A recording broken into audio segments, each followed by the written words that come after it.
Hello everyone, कैसे आप सभी लोग। द पॉलिटिकल मास्टर में आप सभी का स्वागत है। आज इस वीडियो में हम क्लास 12 के पॉलिटिकल साइंस के चैप्टर नंबर 3 जिसका नाम है सत्ता के नए केंद्र या शक्ति के नए केंद्र के इंपॉर्टेंट क्वेश्चन आंसर करने वाले हैं।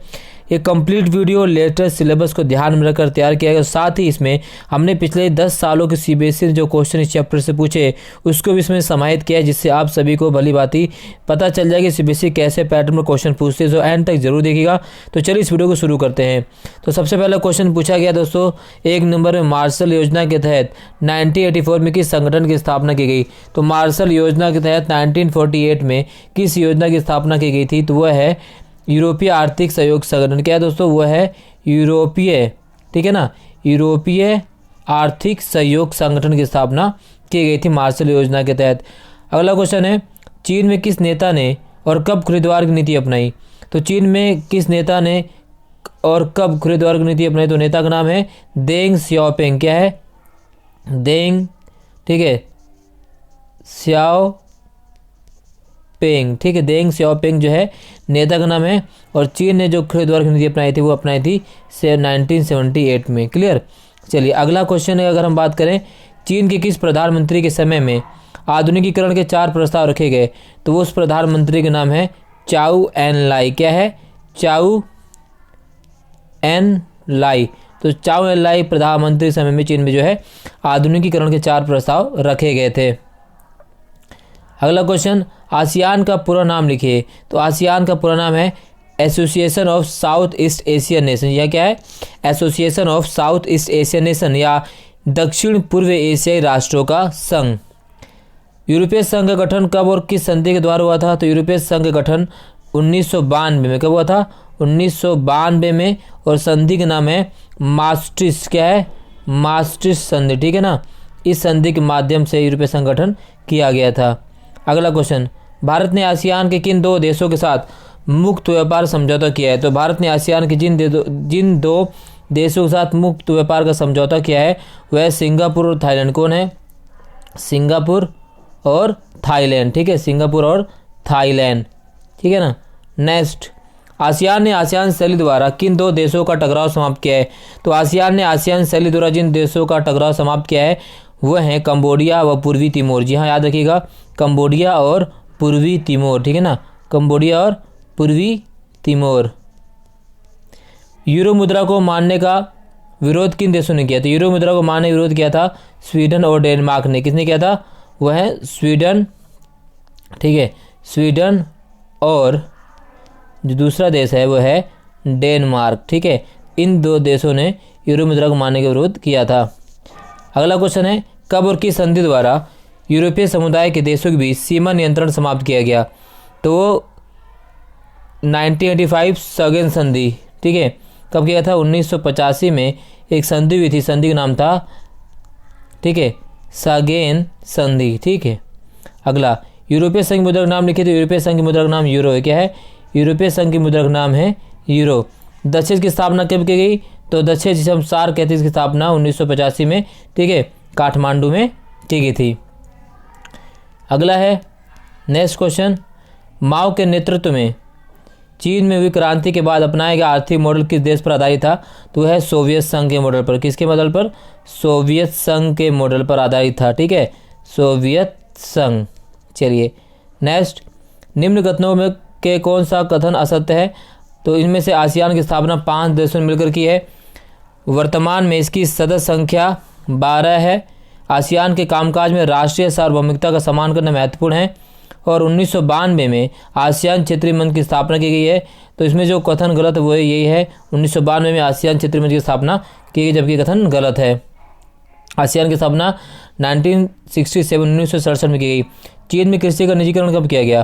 तो चीन में कृषि का निजीकरण किया गया था 1982 में। नेक्स्ट है, सोवियत संघ का उत्तराधिकारी कौन है। तो सोवियत संघ का उत्तराधिकारी कौन है, रूस है। आसियान के 2 संस्थापक सदस्य देशों के नाम लिखिए। तो इंडोनेशिया और मलेशिया। ब्रिक्स का 11वां शिखर सम्मेलन 2019 की देश में हुआ था। तो ब्रिक्स का 11वां शिखर सम्मेलन हुआ था ब्राज़ील में। कहाँ हुआ था, ब्राज़ील, ठीक है। इस तरह से आपको 2020 और 21 और 21 तक का शिखर सम्मेलन पता होना चाहिए। क्लियर, ठीक है।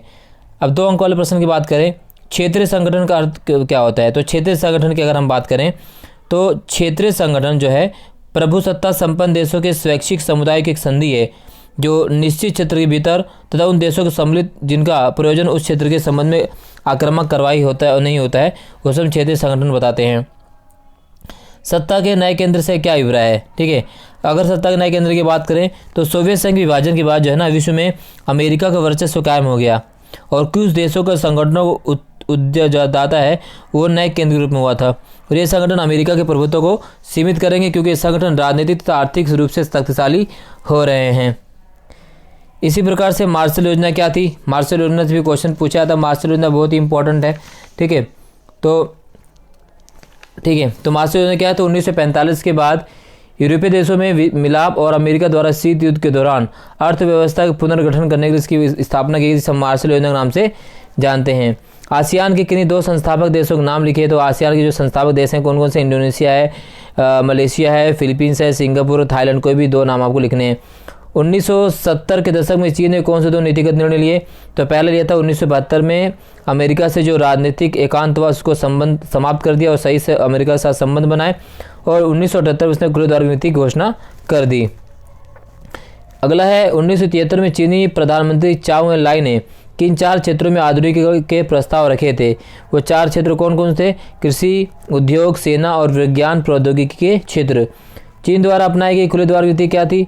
तो विदेशी पूंजी और प्रौद्योगिकी के निवेश से उच्चतर उत्पादकता को प्रदान करना ही इसका खुले द्वार का मुख्य उद्देश्य था। ठीक है, इसके बाद तिथि के हिसाब से इनको क्रम में देना है। विश्व व्यापार संगठन में चीन का प्रवेश, चीन में खेती का निजीकरण, खुली द्वार नीति और राजनीतिक और आर्थिक एकांतवास की समाप्ति। तो सबसे पहले अगर हम बात करें दोस्तों तो 1972 में, ठीक है, क्या किया गया? तो 1972 में राजनीतिक और आर्थिक एकांतवास की समाप्ति की गई। उसके बाद खुली द्वार नीति 1978, ठीक है, और खेतों के निजीकरण 1982। उसके बाद अगर हम बात करें, ठीक है, चीन द्वारा तिथि के हिसाब से यहाँ विश्व व्यापार संगठन में चीन का प्रवेश 2001। तो इस तरह से आपको पता होना चाहिए। इसका ये 2001 में हुआ था। चीन में खेती के निजीकरण 1972 में हुआ था, 1972 में। ठीक है, खुली द्वार नीति 1978 में हुई थी और राजनीतिक आर्थिक एकांतवास की समाप्ति वो चीन ने कब की थी? 1972 में। ठीक है, इस तरह से। इसके अलावा है एक आर्थिक समुदाय के रूप में बने यूरोपीय संघ ने एक राजनीतिक संगठन का रूप कैसे ले लिया? तो एक आर्थिक समुदाय के रूप में बने यूरोपीय संघ ने एक राजनीतिक संगठन का रूप कैसे ले लिया? यहाँ से जो है क्वेश्चन पूछा जा सकता है दोस्तों। सबसे पहले अगर हम बात करें तो जो यूरोपीय संघ एक राज्य की भांति है जिसका अपना झंडा है, अपना ज्ञान है, अपना स्थापना दिवस भी है और यूरोपीय संसद के गठन के कारण। तीसरा अगर हम कारण देखें तो सोवियत संघ के विघटन के बाद 1992 में यूरोपीय संघ का गठन किया गया और इसका अपना एक मुद्रा है, समान विदेश सुरक्षा नीति है, न्याय घरेलू मामलों पर आपसी सहयोग भी इसका है। आसियान समुदाय के 2 स्तंभों और उनके उद्देश्यों के बारे में बताएं। तो अगर आसियान समुदाय के स्तंभ की बात करें तो आसियान सुरक्षा समुदाय, ठीक है, और आसियान आर्थिक समुदाय, ये बहुत महत्वपूर्ण यहाँ से क्वेश्चन पूछा जा सकता है। सारे क्वेश्चन हमने पहले भी करा दिए दोस्तों, तो ये क्वेश्चन जितने भी मैंने आपको दिखा रखे हैं इसको आपको करना ही करना है। बदली हुई चीनी अर्थव्यवस्था में व्याप्त किन्हीं 4 कमियों पर प्रकाश डालिए। ब्रिक्स पर एक संक्षिप्त नोट लिखिए। ठीक है, रूस वैश्विक पटल पर एक शक्तिशाली राज्य है, क्या आप इस विचार से सहमत है? तर्क से तो स्पष्ट करें। यूरोपीय संघ को क्या चीज़ें कमजोर क्षेत्रीय संगठन बनाती हैं? चीन की नई आर्थिक नीति ने किन 4 तरीकों से चीन की अर्थव्यवस्था को लाभ पहुँचाया है? सत्ता के नए केंद्र द्वारा विभिन्न देशों में समृद्धशाली अर्थव्यवस्था को रूप देने में निभाई गई भूमिका की व्याख्या कीजिए। आसियान विजन 220 की मुख्य विशेषता क्या है? इसके बाद 6 नंबर क्वेश्चन यहाँ से पूछे जा सकते हैं। चीनी अर्थव्यवस्था की उन्नति के लिए उत्तरदायी कारकों की व्याख्या कीजिए। यूरोपीय संघ एक अधिराष्ट्रीय संगठन के रूप में कैसे उभरा? ठीक है, चीनी अर्थव्यवस्था की उन्नति का आलोचनात्मक मूल्यांकन कीजिए। अगला है चीन तथा भारत बड़ी आर्थिक शक्तियों के रूप में उभर रहे हैं, क्या आप इससे सहमत हैं? और कोई 3 तर्क देकर अपने उत्तर की पुष्टि कीजिए। इजराइल किस प्रकार सत्ता के नए केंद्र के रूप में उभर रहा है, वर्णन कीजिए। ठीक है, तो ये काफ़ी इंपॉर्टेंट क्वेश्चन जो 6 नंबर में पूछे जा सकते हैं। इसके अलावा जो सीबीएसई बोर्ड एग्जाम में पूछे गए इस चैप्टर से बहुत सारे क्वेश्चन पहले। ठीक है, पहला क्वेश्चन पूछा गया कि यूरोपीय संघ की स्थापना उद्देश्य के बारे में निम्नलिखित में से कौन सा कथन असत्य है? तो कौन सा कथन इनमें से असत्य है? तो यह है एक साझा बाजार की स्थापना, कथन इसका असत्य है। इसी प्रकार से 2020 में ये पूछा गया था आसियान के गठन के निम्नलिखित उद्देश्यों में से कौन सा सही नहीं है? पहला, आसियान के सदस्यों के बीच बातचीत का एक मंच है। अपने सदस्यों द्वारा पालन की जाने रक्षा नीति बनाना, क्षेत्रीय विवादों को रोकना, क्षेत्र में एक साझा बाजार बनाना। तो अपने सदस्यों द्वारा पालन की जाने रक्षा नीति बनाना, इसका उत्तर से ये है। आसियान का विस्तृत रूप लिखिए। तो association of south east Asian nation अथवा दक्षिण पूर्वी एशियाई राष्ट्रों का संगठन। फिर तिथि के हिसाब से जो है इसको आपको संकलन करना है। अब मैंने पहले बता दिया था आपको पहले सारी चीज़ें, ठीक है, सारी चीज़ यहाँ पर हैं, ठीक है। यहाँ इसका उत्तर दिया गया दोस्तों। सत्ता के 2 वैकल्पिक केंद्रों के नाम बताइए। तो यूरोपीय संघ व आसियान जो है सत्ता के 2 वैकल्पिक केंद्र हैं। 1948 में यूरोपीय आर्थिक सहयोग संगठन की स्थापना किस योजना के तहत की गई? तो मार्शल योजना। यूरोपियन इकोनॉमिक कम्युनिटी की स्थापना कब हुई? तो 1957 में। यूरोपीय संघ की मुद्रा का नाम क्या है? तो यूरो। यूरोपीय संघ के झंडे में 12 सितारों का क्या अर्थ है? तो 12 सदस्यों के प्रतीक है। आसियान का पूरा नाम, ठीक है, दक्षिण पूर्व एशियाई राष्ट्रों का संगठन। यूरोपीय संघ के कौन से वो सदस्य सुरक्षा परिषद के स्थायी सदस्य हैं? 2, तो है ब्रिटेन और फ्रांस। हालांकि अब ब्रिटेन सुरक्षा यूरोपीय संघ का सदस्य नहीं है। चीन विश्व व्यापार संगठन का सदस्य कब बना? तो 2001 में।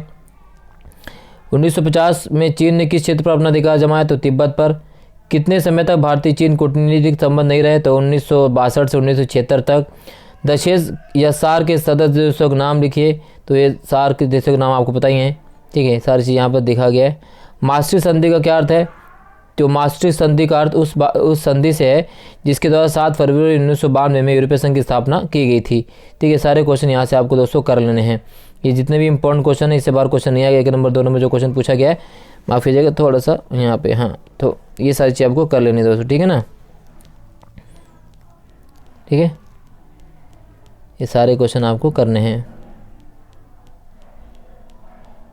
ठीक है। इसके अलावा अगर हम बात करें तो आसियान की स्थापना क्यों की गई, ये क्वेश्चन पूछा जा सकता है, ठीक है। आसियान के गठन के किन्हीं 2 कारणों को स्पष्ट कीजिए, आज भी क्वेश्चन पूछा जा सकता है। ये सारे क्वेश्चन हमने पहले भी दोस्तों करा रखे हैं। तो इस चैप्टर से बाहर क्वेश्चन जो हमने कराए इससे बाहर क्वेश्चन नहीं आएगा। इस वीडियो में बस इतना ही, मिलते हैं नेक्स्ट वीडियो में, तब तक जय हिंद, धन्यवाद।